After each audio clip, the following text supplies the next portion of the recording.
Seja bem-vindo a mais um Fórum. O programa desta semana fala do neonazismo no Brasil. É crime ser nazista? O que diz a lei? Como essa ideologia chegou ao país? Por que jovens brasileiros tornam-se adeptos de uma prática que levou milhões à morte há mais de 70 anos na Segunda Guerra Mundial? Fique com a gente, o Fórum está no ar. Nordestino não é brasileiro? É brasileiro. Este é um grupo paulista. Os jovens não passam de 30 anos. Dizem ser da pura raça branca.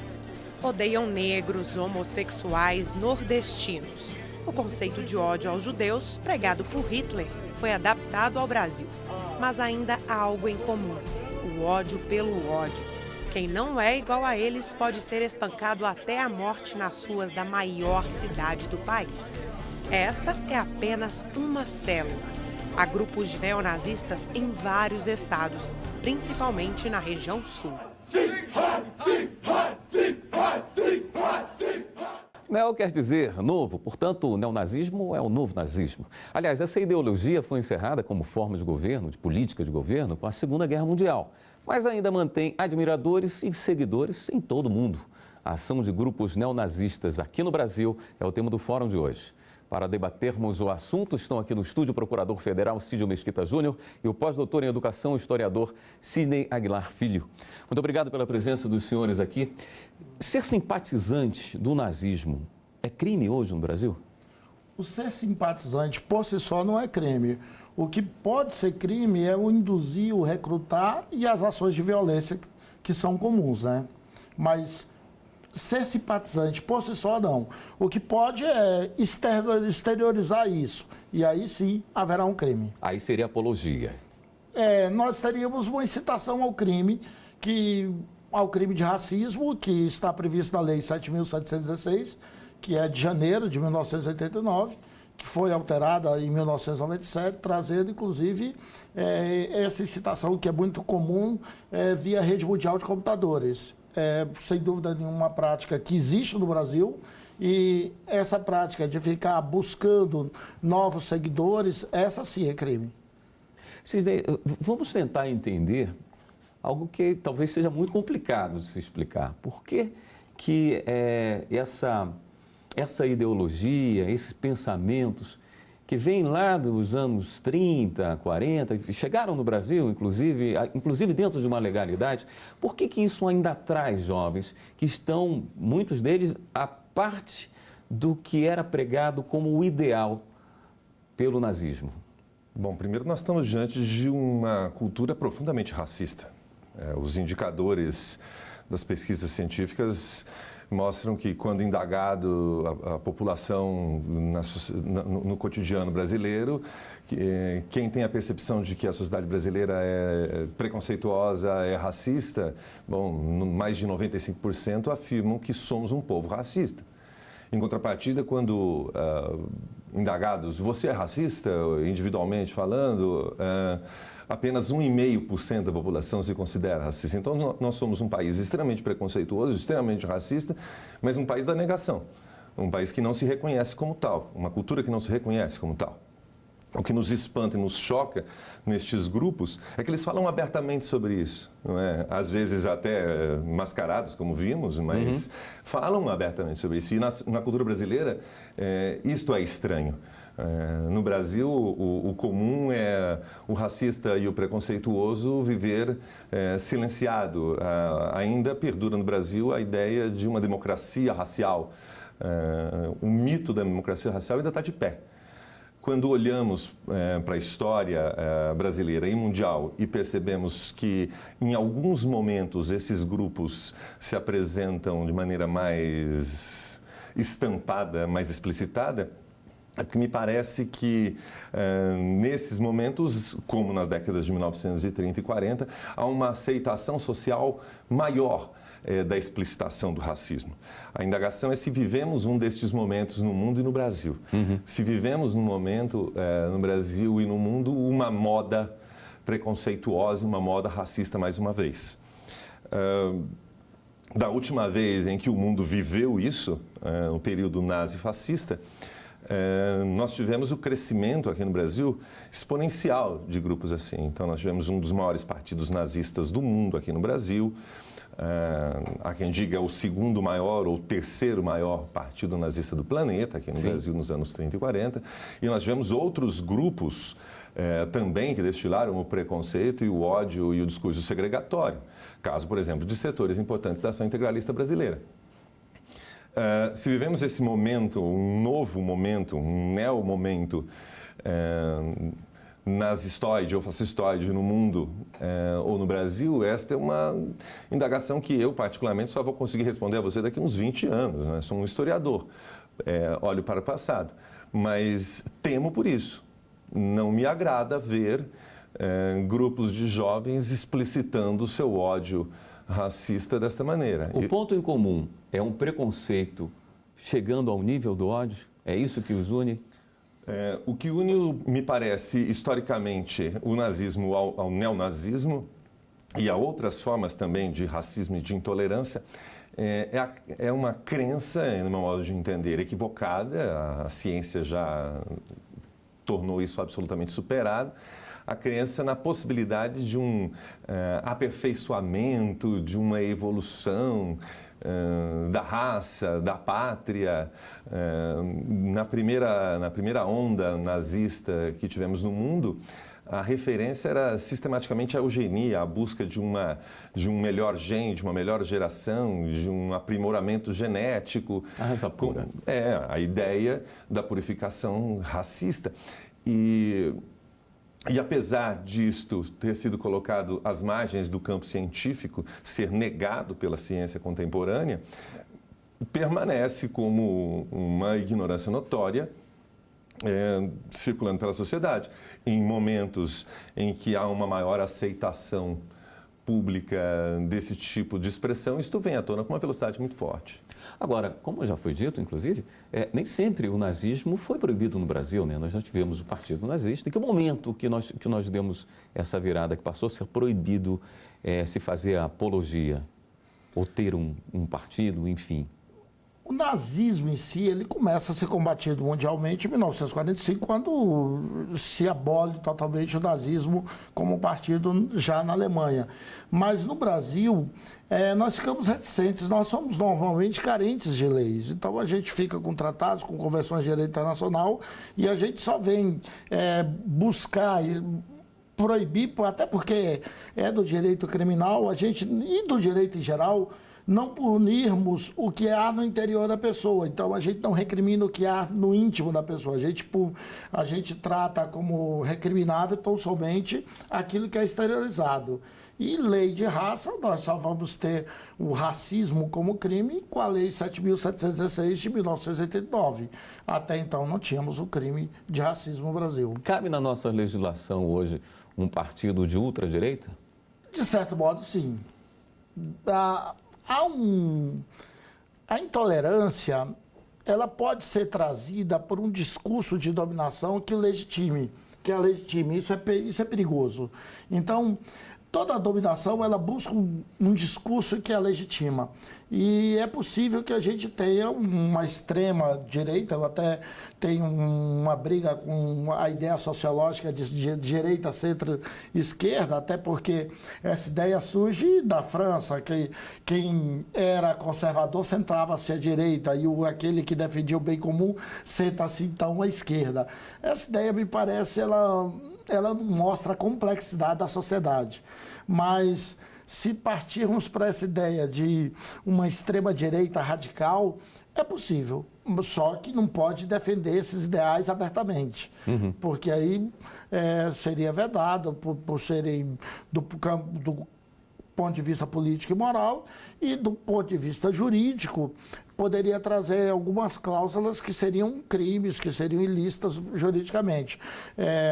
O radicalismo que eles pregam, de matar, de exterminar raças inferiores, e exterminar muitas vezes os próprios nordestinos, isso é complicado.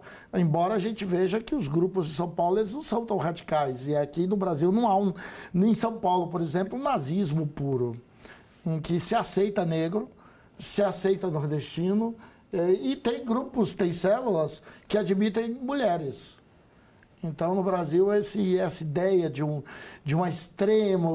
extremismo é talvez o ódio pelo ódio. Estamos falando de crenças consideradas absolutamente ultrapassadas pela ciência contemporânea.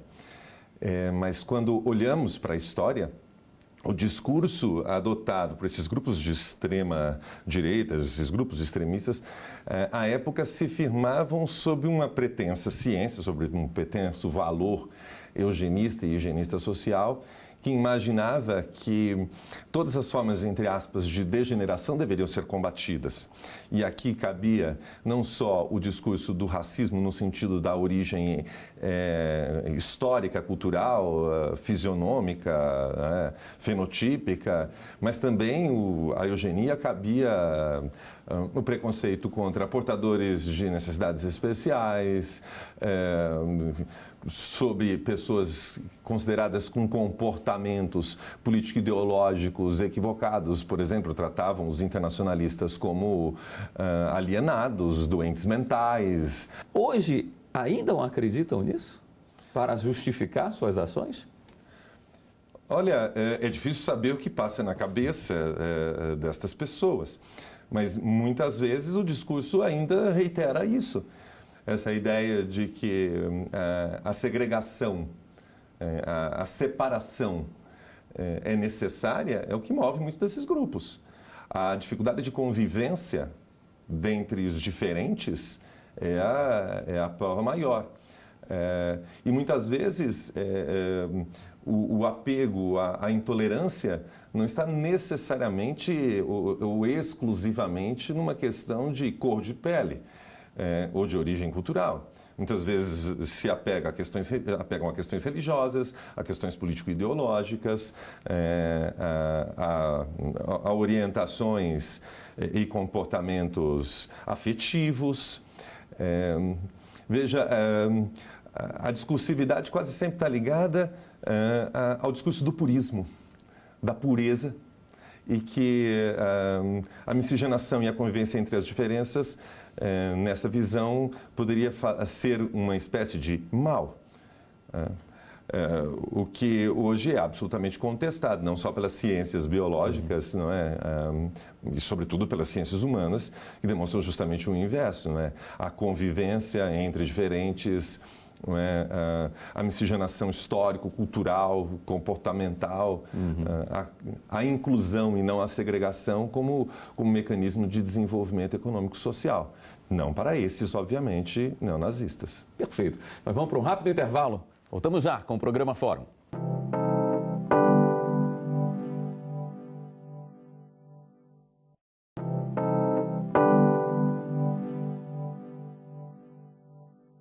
Estamos de volta com o Fórum. O assunto de hoje é o neonazismo brasileiro. Doutor, existem alguns crimes cometidos por alguns desses grupos. Logicamente, crimes aqui no Brasil. Mas o estudo do nazismo, a aquisição de livros, ou mesmo, não sei, talvez a utilização de uma suástica, isso seria crime também? Em que momento que a pessoa que tem uma simpatia passa a ser um criminoso pela nossa legislação?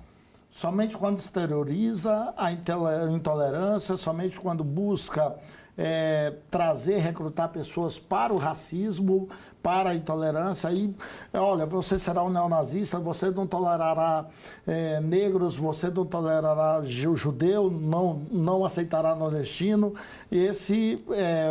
o homofóbico. A partir do momento que você exterioriza isso, você já pratica a incitação ao crime, artigo 286 do Código Penal, e ainda nós temos na Lei 7.716, de 1989, o artigo 20, que trata como crime com pena mais grave do que o artigo 286 do Código Penal. Enquanto que no Código Penal é uma infração criminal de menor potencial ofensivo, a pena pode chegar a 3 anos de reclusão na Lei Antirracismo do Brasil, que é a 7.716. A Justiça do Rio de Janeiro proibiu a publicação do livro Minha Luta, do Hitler. Haveria um equívoco aí? Olha, há uma discussão muito forte se pode proibir a difusão da história e da cultura, se a liberdade de expressão poderia ser afetada nessa ideia. O fato é que o livro ele existe disponível. Esse é o grande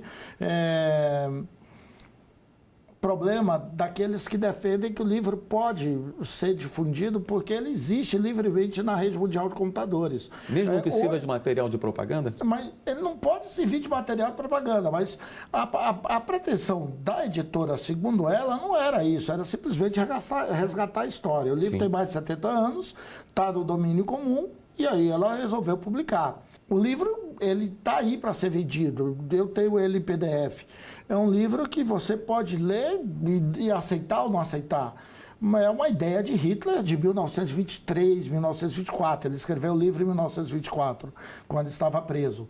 Então, há uma intolerância, sim, isso é próprio do nazismo. Mas será que ler o livro vai te tornar nazista? Entendo eu que tem o risco de pessoas mal preparadas se deixarem convencer. Mas, por si só, não podemos entender que é um crime. De uma forma geral, pelo que o senhor tem acompanhado, as pessoas que estão envolvidas nesses grupos neonazistas, elas têm um conhecimento profundo da história, de quem foi Hitler, quando isso aconteceu, o que gerou, ou muitos entram pelo desejo de rebeldia?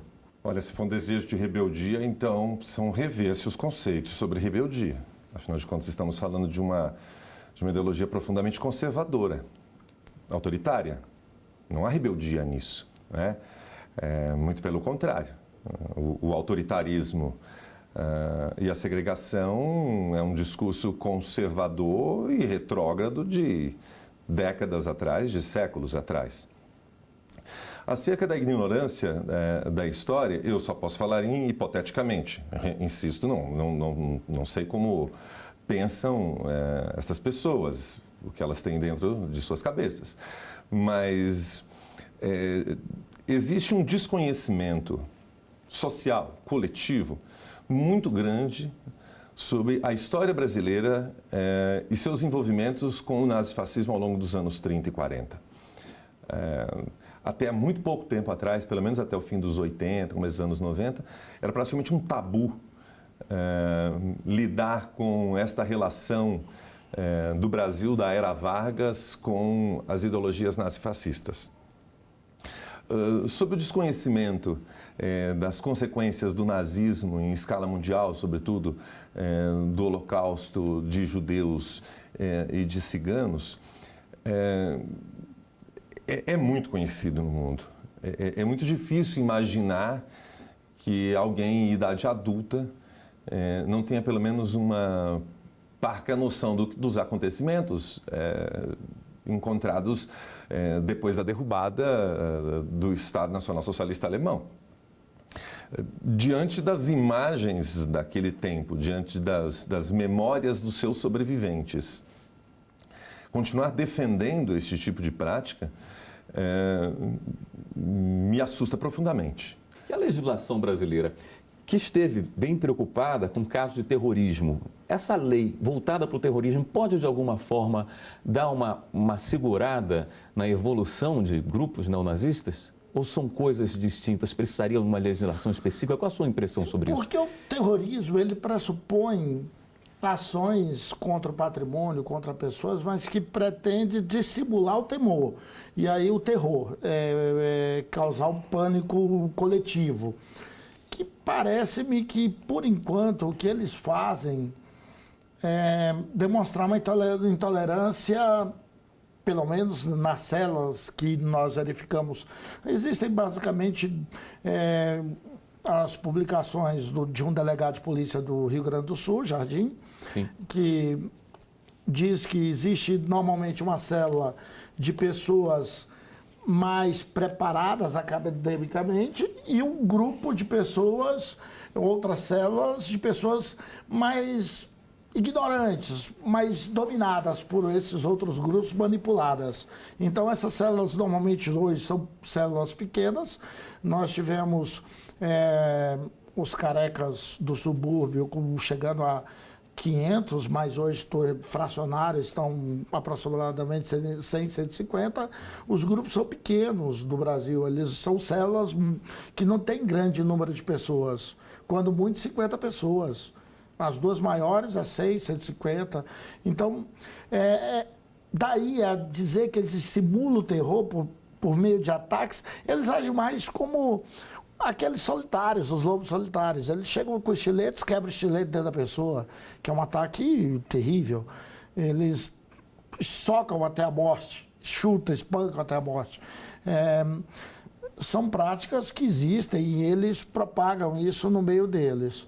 Isso, por si só, não chega a ser um terrorismo, enquanto ao tipo da lei. Eles não pretendem, talvez, propagar um terror contra todos os homossexuais, enquanto eles são fracos. Eles primeiro pretendem encontrar, digamos, simpatizantes. Depois, quem sabe, eles partem para o terror. Aí a gente teria o tipo. O senhor diria que hoje a atmosfera no Brasil facilita o surgimento, acelera o aparecimento de grupos neonazistas? Vivemos um momento, mundialmente falando, propenso à intolerância. Então, quando olhamos o mundo, a humanidade nestes últimos anos, precisamos reconhecer que há um crescimento sistemático dos grupos de intolerância religiosa, comportamental, político-ideológica, movimentos xenofóbicos. Muito impulsionado pela economia.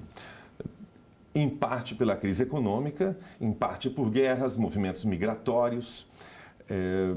E a conhecer a história, quando globalmente nós temos momentos como esse, também no Brasil isso se amplia.